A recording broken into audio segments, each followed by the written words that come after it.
Oh my. Two people. It's my daughter Denise and her cute little hamster. Okay.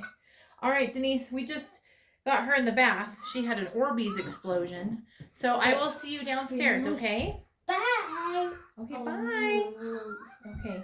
Can you shut the door? Yes. Thank you.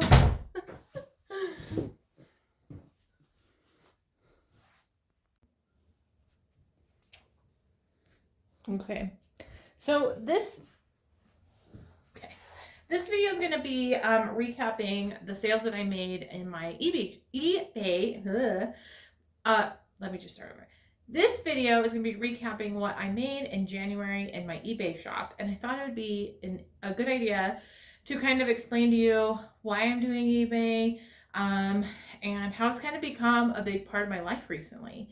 So if you haven't watched my channel before, something to know about me is I love to craft, and I have kind of felt like my time has been split between number one, my job, number two, crafting, and number three, eBay. And I'm doing eBay because, well, for one of the reasons is because in June my dad passed away, and even before my dad passed away, I was under the realization that my parents have a lot of items. I also have a lot of items, and I thought it would be kind of fun to start a eBay shop, kind of as a distraction as I was kind of going through grief even before my dad passed away, dealing with his cancer and just needing something to do with my time while I was visiting my parents and kind of watching my dad decline.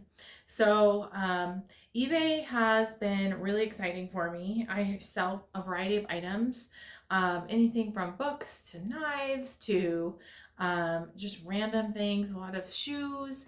And so I thought I would just recap what I made as sales wise in January. So I'm going to pull it up on my computer. I will edit out this part because it's going to be too long. Let me just find where that is. Oh, and I have an offer. Okay.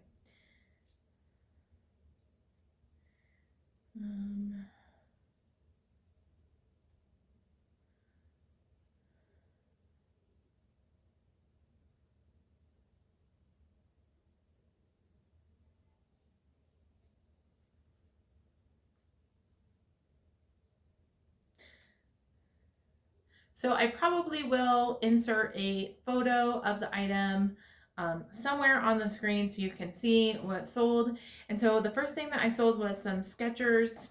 By the way, if you see that I'm looking down, it's my computer. It's Skechers Go Walk slip-ins, men's size 13, and it was a gray fit, and they were my dad's shoes. And so they sold for $19 plus shipping. And then with the football season in full swing, I sold a vintage 1987 Denver Broncos AFC Champions White t-shirt extra large for, I thought it was a pretty good deal, for $12. And that sold on January 4th. And the shoes also sold on January 4th. After that, I sold basically I'm going to consider it the same order, but it was different items.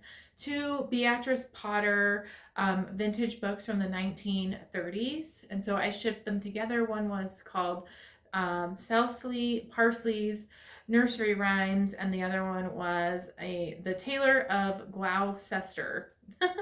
I don't know, I'm probably butchering those as I pronounce them. But it was a good experience for me to figure out how do I combine shipping. That was the first time I had encountered, I think it was the first time, someone purchasing 2 items, but it shipped to the same location on the same day. After that, that sale was on January 7th, by the way.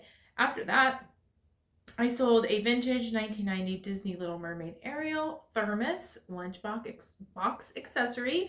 This was my Ariel thermos, and I am so happy it sold. It's nostalgic and great, and I hope that wherever it landed, it's being used because it was just sitting in my garage. Next up, I sold a Million leather jacket, men's 3XL black bomber style, fake fur collar zip front leather jacket. So that was I believe that was my grandfather's, but then my dad had it, and so now I'm selling it. I sold that for a total of $25. And then after that, I sold a Beatles rare paperback book from 1984 entitled Academic Industries Comic Strip. Now that did not sell for as much as I was hoping. It sold for $3, and I sold that on January 10th. Each of these orders that I had, the buyers did pay for shipping, which I appreciated. I mean, that's how I set it up, but I didn't do free shipping. I'm going to take a drink of water. Next up, I had a lot of books that I sold. They're Phyllis Whitney hardback books. Those weighed a lot. They were over 10 pounds. I had 10 books in the lot, and the buyer and I went back and forth with the price, as well as if I could replace the book in the lot, which I did, I think, end up doing, and he left me a good review. I really appreciate that. So that sold for $5.98, which I think people are getting really good deals. Maybe I'm not being as maybe I need to charge more. So that sold on January 10th. And then another thing sold January 10th. It was a vintage 1987 Denver Broncos AFC Champions orange sweatshirt, men's size medium, NFL. And that was my mom's shirt, I'm sure. She has also been downsizing, getting ready to move close to me. And so some of those items that I'm selling are hers. I think I got a pretty good payout for this. So it's $25.40 that I got plus shipping. And I believe I overcharged on shipping on accident. So I made a really good profit off of that. Next up was a vintage cross pen Coors advertising pen that came in a display case. The display case had a couple of stains on it, but the pen was in good condition. And that went for $11 plus shipping. And that was my dad's pen that I found in his room from a long, long time ago that still worked. Next up, this is kind of where there is a cross in my, crossroads of my knitting business and eBay. I was very curious if I would be able to sell knitted items on eBay, and I sold my first knitted item, and it was a Jane hat that I did end up paying for shipping and charged $21.99. So I did not really make too good of a profit after that, but it was very exciting to know that there is a market to sell hats on my eBay. That sold on January 11th. And then on January 12th, I sold a pair of hearing aids that were my dad's. He had only used them a handful of times. I would say that selling these hearing aids were stressful in many regards. Emotionally, it made me really sad because those hearing aids were not something he particularly enjoyed, and it was near the end of his life. They had to deal with that. Also, just selling something as expensive and as personal as hearing aids just felt a little awkward, and I'm not an expert on some of these things I'm selling. So I did have a really nice person inform me that my first listing was a little bit misleading, and I did not even know it was misleading. I didn't mean it to be misleading. So I shifted how it was worded on the listing after hearing that feedback, and did drop the price a significant amount because I just didn't know. And it sold very quickly. I didn't hear any feedback on that item, so I'm hoping no news is good news, but that definitely was like nerve-wracking to ship something that costs, that I sold for $850, and just making sure it got to the right person, all those things. But it did, and I haven't heard anything, so that's good. Next up, I sold a vintage book. It was a Phyllis Whitney softback book. It was a mass market type, excuse me, a mass market book called The Secret of the Samurai Sword from 1974. I sold that for $7 and plus shipping on January 13th. Next up, on January 15th, I sold a Dickies school backpack that was red and white with white stars on it. It was from the 2000s. It was my backpack in high school, I believe, or middle school, probably high school. I sold that for $12 plus shipping. I thought that was a pretty good deal.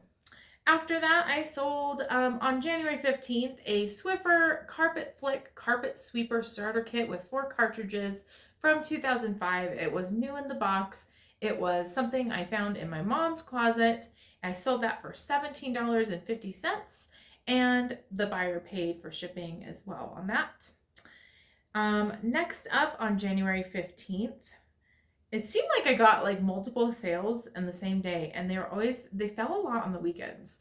I sold a vintage Levi's Strauss & Company 1984 Olympics Team USA small zip-up gym duffel bag.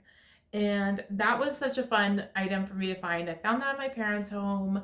And inside was a vintage bottle of sunblock from the 80s that still had sunblock in it. I did end up throwing that away, but it was just really nostalgic, and the bag smelled like sunblock too. So on January 17th, I then sold a pair of Harley Davidson men's size 14 black motorcycle boots that were zip up leather, and it had a broken loop. They were my dad's boots. Again, very emotional to sell that item, but glad that it went. That item had a ton of people looking at it, a ton of watchers, and I knew it was just a matter of time before it sold. I sold that for $32 plus shipping. Next up, on January 21st, I sold it was a 2-pack of Archer Electronics sawdless connectors, vintage from Radio Shack, and that was something I found in my parents' closet. I don't even know what they're used for, but I hope that that person is able to use them. Was that the same day? Nope, the next day, I also sold 2 sets of Kirsch 10 Traverse slides, a lot of 2. And so I don't even know what those are used for. They might be used for shower curtains. They were another find in my parents' closet. After that, I sold a vintage Scientific Atlanta cable TV box, 8500 series model. And I did plug it in and it worked. And so I sold that only for $8. Someone had offered me, I thought that was kind of a low offer, but I did accept it because I thought, you know what, I might not get anybody else interested in this. I don't know why people buy those things if they still use them as cable boxes. I'm not sure, but it's not in my garage anymore. Next up, on January 29th, I sold a vintage 1985 Beat the Heat Auto Shade Colorful Sunglasses car shade. And it was a cool item for me to find. This is also in a closet at my parents' house. Probably had not seen the day of light for like 30 years. It still had the Target price tag on it. It was never used. It was interesting to try to ship that one out because it was such a long shape. My husband graciously helped me with that. He has a rich background in shipping out products, and so I appreciated that. I sold that for $21, and then I ended the month by selling an item that I really didn't think ever would sell. Like, I thought this is a silly thing to list, but I listed a Douglas County Library canvas zipper pouch that says "Love Our Volunteers" pencil case. And it was one of those things that I got for free from work. I don't need another pencil case. And I thought, why not? And it sold the day that I listed it. So sold that for $5. I did list it for $6. Someone offered $5. I took it. I did notice that the person's username had the word Douglas in it. So I wonder if it has to do with collecting things with the word Douglas. Not sure. But that was by far my best month I've had on eBay. I know that there are some sellers who are selling a ton of items at higher prices, making a bunch of money. But for me, I just thought that that was really, really cool. And so my total for the month, I'm going to sneeze and I'm going to pause so that I can look it up for you. Okay, y'all, I figure I would just end the video this way. It took me a while to get everything situated, it logged me out, all the things. But, so if you include the hearing aids, which that money ended up going into a different fund, and that goes to my mom to help her pay for her house. But including that, I made $792.05 on eBay this month, which is not too bad at all, in my humble opinion. So I will tell you that today is February 8th, and it has been much slower on eBay in February. I don't know how normal that is, but it is kind of a bummer for sure. So I don't think I'm going to have as busy of a month in February, but I will do a recap in February. And make sure if you like this type of content, you let me know. Like, comment, subscribe, help my channel grow. I'm so close to 1,000 subscribers, and you could be my 1,000th subscriber. So do it. Please do it. Please subscribe to my channel if you like my content, and I will see you in another video soon. Bye.